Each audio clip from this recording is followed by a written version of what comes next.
You will put your needs first. Now, loving yourself is like being kind to yourself, okay?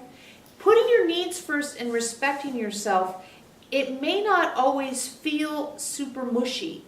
Like, we said you love yourself, you have a nice dinner, or you get your nails done, or whatever, you're kind to yourself. Respecting yourself oftentimes feels like boundaries. It doesn't necessarily feel mushy and good and like jelly beans. It can feel harsh because boundaries can often kind of feel like razor wire, right? They can feel like, God, is it going to cut me too? Because a lot of times boundaries hurt. That's just the plain truth, right? Mm-hmm. Setting a boundary sometimes hurts. Sometimes it stings. Sometimes it triggers you. Sometimes it makes you sad. Like, God, I really love this person, but they're such a dickhead that I absolutely cannot have them in my life anymore. Just cannot do it. And since you're a total dickhead and I can't have you in my life anymore, I still am going to miss you. I don't know why, but it's true that I do. Right? You guys have been there. So when you set a boundary, it doesn't always feel good. And you like to think that love feels good. Most of the time it does. So that's where respecting yourself is a little bit different than loving yourself. Because respecting yourself says, I respect myself enough that even if it hurts and it's right, I'm going to do it. And then I'm going to love myself and have jelly beans or a pedicure or something afterwards. Being gentle with yourself is very important, but sometimes to set a boundary you have to be harsh with yourself. Right? You've all done it. That guy or that gal that's in your life that you know shouldn't be, and you know you want to call him, right? That phone's just sitting there and you're thinking, ooh, I want to call him. I want to call him. I want to call him. I want to call him right now. And it'd be the stupidest thing I could ever do, but I still want to do it. So when you respect yourself and you say, I'm not going to do it, it can hurt. And you can be a little harsh with yourself, And this is where you're not mean to yourself, but you can be harsh with yourself. Stern, maybe is the right word. Don't call him, because it's going to make you suffer if you do. So respect forestalls suffering, but sometimes it hurts a little in the meantime.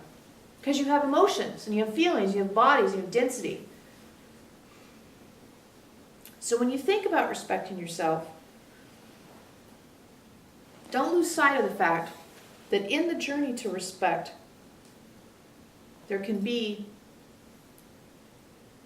that pain of the boundary setting. Now, we would love to say to you, oh, it doesn't hurt to set boundaries. Setting boundaries is great. That would be a lie. Not all boundaries hurt to set, but boundaries reflect change. Change challenges the survival instinct. Challenge to the survival instinct is often reflected as emotional or physical pain in order to get you to reconsider it. Simply because the survival instinct is busy making sure things don't change. The spiritual life is making sure things do. The conflict between those two is the study that we do every week. Boundaries cut through that, but because they force change, they can be very uncomfortable at times. What has Elohim said to you? Yes, change is challenging, but habit is painful. Habit is suffering. The pain you're in will not go away. It'll continue. Boundary setting, yeah, it might intensify the pain, but it will change the dynamics so the pain has a chance to go. So we say all this because when you need to set a boundary, be really careful that you don't fall into the trap of saying, well, it doesn't feel good to set this boundary, or it's not easy to set this boundary. And if it doesn't feel good and it's not easy, I shouldn't do it.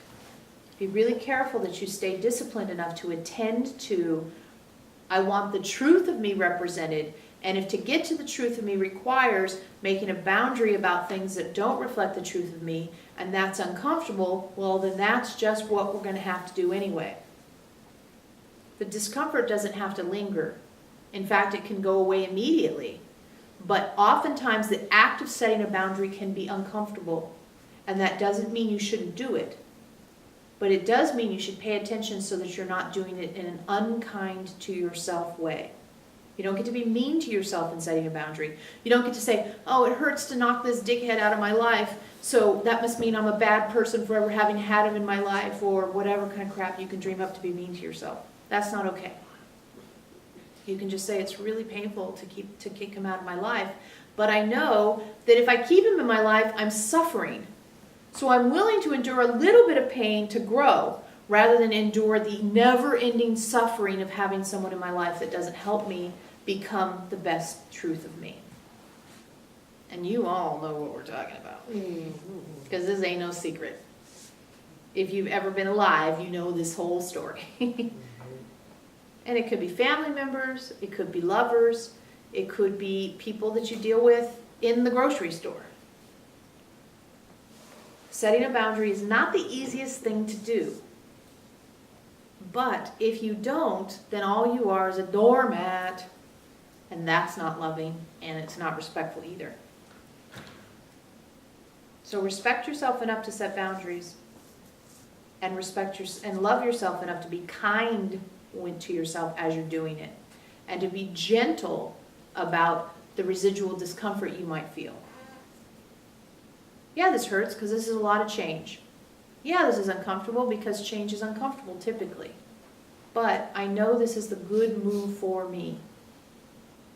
And I love myself and I respect myself enough to move in the direction of this good move. Got it? Okay, good.